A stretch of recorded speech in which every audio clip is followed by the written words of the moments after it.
Have you ever tried to ban a smell from a room while people are lighting incense sticks in the corner? That's exactly what India's vape ban feels like. Today, we are not here to promote vaping or defend it. We are here to understand why a well-intentioned policy might be failing, what it tells us about governance, human behavior, black markets, and most importantly, what it teaches us about choices, yours and mine.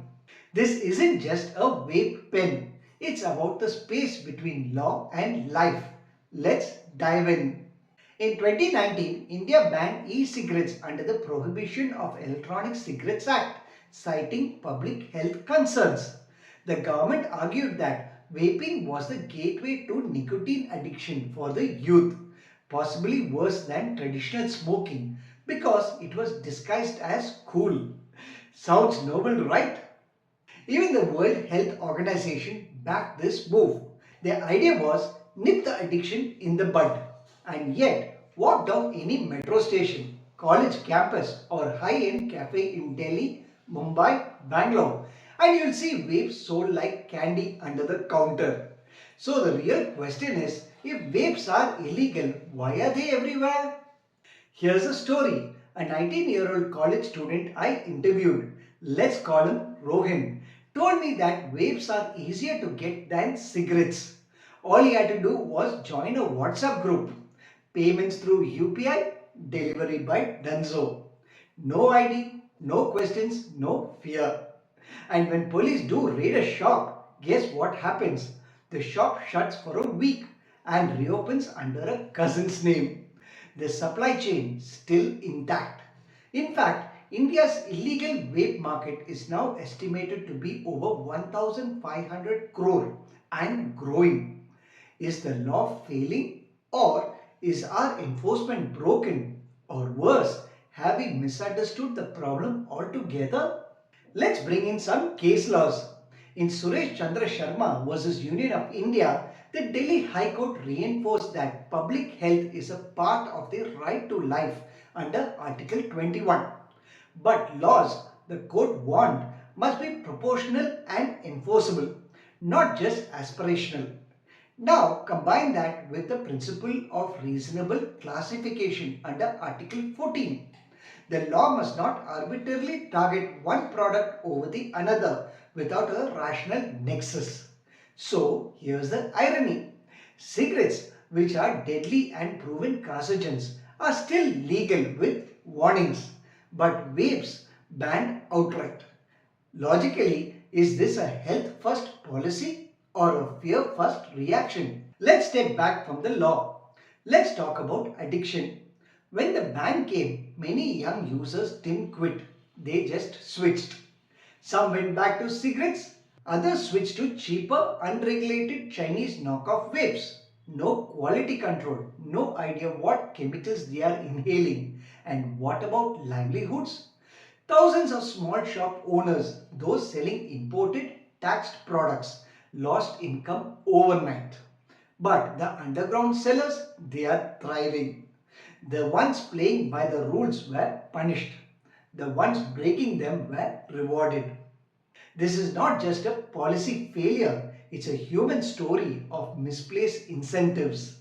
This story of vapes is a metaphor for something much bigger. It's a lesson in how not to solve problems. You can't cure addiction with abstinence orders. You can't end black markets by pushing things underground. And you can't guide youth with prohibition alone. You need education, engagement, empathy. Because when people feel like the system isn't listening, they stop listening to the system. Just like vapes, we often try to quit problems by hiding them instead of solving them. We ban, block and blame. But real solution begins with honesty. So, if you're a parent, talk to your kids, not like a cop, but like someone who understands temptation. If you're a policy maker, ask, are you solving a problem or just pushing it out of sight? If you're a user, ask yourself, What's this vape replacing in my life? Stress? Loneliness? Image? Because unless we replace the root cause, we just keep switching from one addiction to another. Know your rights under the COTPA Act and the Prohibition of E-Cigarettes Act if wrongly penalized. Be wary of WhatsApp vendors. Buying or selling is punishable up to 1 year in prison and a 1 lakh fine for the first offence.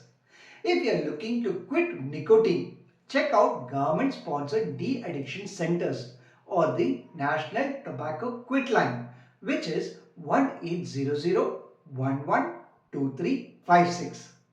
As a citizen, ask for regulatory reform, not just bans. Demand smart policies, not moral panic. In a world full of distractions, sometimes what we need is not another ban, but a bridge between intention and action, between fear and understanding, and maybe between who we are and who we want to become. Because at the end of the day, the vape ban is not just a failure of governance. It's a mirror held up to a society that keeps choosing shortcuts over solutions.